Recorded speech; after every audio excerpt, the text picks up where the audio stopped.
Welcome back to Shane's Main Shop. Platinum Rotorazor versus the Rockwell Versacut. Now, if you follow my channel, you know I did a review on this Rotorazor, several weeks ago. And I tried to give an honest review, and a lot of you commented and appreciated the fact it was an honest review because I showed the good and the bad. But I'm very excited when I found this Rockwell because right off the bat, it seemed to fix and address a lot of the issues I had with this.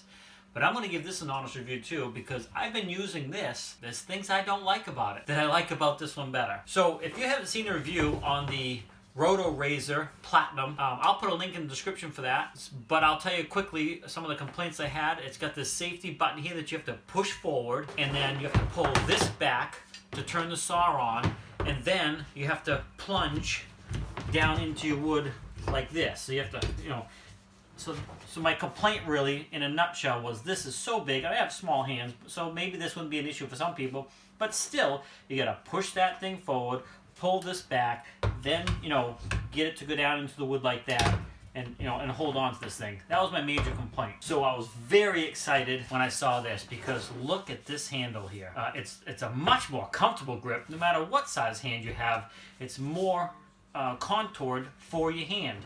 Now this is the Rockwell Versacut, and this has a laser pointer as well, so there's a few additional features. It still has some of the same issues as far as you can't see the start and stop of the blade. And I will say the Rotorazor has a much better marking on it to know where the blade is before you plunge down in versus the Rockwell. It's very, very faint. So that's a con. But let's go back to this. Right off the bat, I'm like, wow, I like this. I can grip it really good. And the button for the Rockwell to release this is not up here. It's this red button right here. You push this one first, back, and then you continue to push to turn your blade on. So that fixed that right off the bat, and I was so excited. But when I went to use it, it is awkward to plunge it down in because you're not...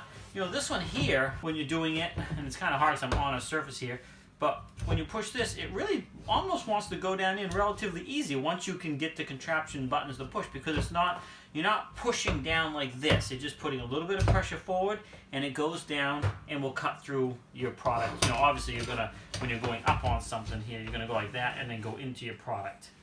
So that is, the plunging mechanism of this is superior. And the reason being is, it goes, I'm trying to explain it, but it goes nicely. It's a nice, easy flow. The problem is the triggers to do it. This one, when you activate the trigger, which is great, and activate the saw, which is fantastic, it doesn't have that rolling motion. It's easy. You have to kind of awkwardly push down the whole thing, and it's awkward. I gotta say, you're putting a lot of pressure right here on your hand to get that to push down, versus this one here, it just really rolls right down. I can do it left-handed. This one, although this is great, the plunging mechanism is a direct downward push. So you're not over this pushing down, which would be great. You're back here, so you don't have the same leverage. Now it does work, but it's not as easy as this. Once you get, this is not easy, but once you get that to go, this is, it's simple to get that to plunge down in because you're not, it's hard to explain, you'd have to have them. But I'm just trying to be honest here. I've used this one a ton on the bus. I've now been using this one, in case you're wondering where I'm at, I'm on my bus here, school bus that I'm converting into RV or tiny house on wheels. So these are great tools to use out here if I don't want to run down in the shop and use a great big tool or a table saw, and I just need to make a quick cut. But they both have their pros and cons, obviously. So I have been using this one quite a bit too, and I'm getting used to it, just like I kind of got used to this. It's too bad somebody couldn't figure it out, and take the two of these and make one great saw, because these are both okay, to be honest. I love the grip of the Rockwell, and I love the triggers. And let me just finish. I love the trigger mechanism for the Rockwell. I don't like the plunging. I hate the hand grip of this Platinum Rotorazor. I hate their safety release button here for the Rotorazor. I hate that has to go forward at the same time this has to go back to make it work, and it's so big it's very awkward. I like the plunging of this once you get buttons in the right place, or as you can see. Don't do this. I've taped this button forward. Do not do that. I'm overriding a safety, so that's on me. I do not encourage that, but that's what I did.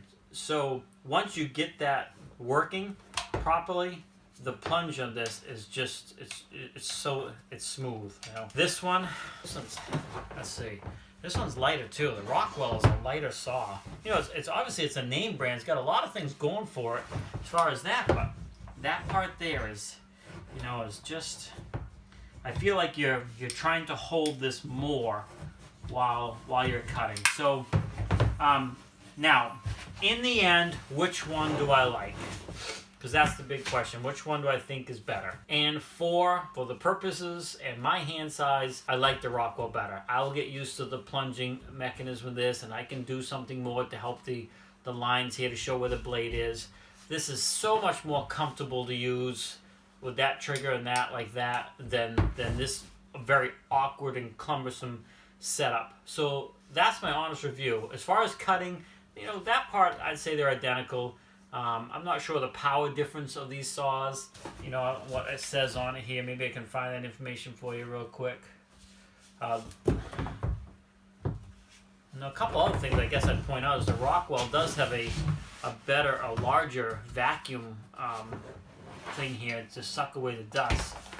The Rotorazor has just a small port right here for the dust to be sucked away like by a little hose. This one, it's a fairly small port, but bigger than that, and then it converts into this much bigger one. So if you wanted to put a vacuum on there to remove the dust, it's good. And then of course you have the laser, which is, well, it's not going to work because it's not plugged in. So that's a plus. They both have depth adjustments, so you can plunge at certain depths. So that's, you know, they're both fairly equal there.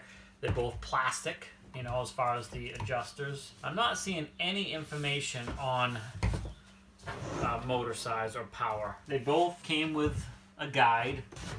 The Rotorazor has one, and so doesn't the Rockwell. I will say the Rockwell one is a better quality. It's a little bit thicker steel. It feels like better steel as well. This has a spot welded joint here where this is all one unit until you get to this bracket here. The Rockwell fence is longer, which would indicate you can be more, you know, more accurate, less chance of it being off. So that's not major in my opinion.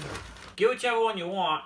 That's my honest to goodness review. They both work. I have used this one a lot, but I have switched to the Rockwell because it's so much more comfortable and so much more easy to operate these triggers. And the only downside to this one is the plunging, and this one has several downsides. So hopefully you like this video. Please put a comment down in the description, and if you haven't seen my review on this one, I will put a link to that down in the description too, so you can go and check that out. Thanks for swinging by Shane's Mint Shop. Have a great day.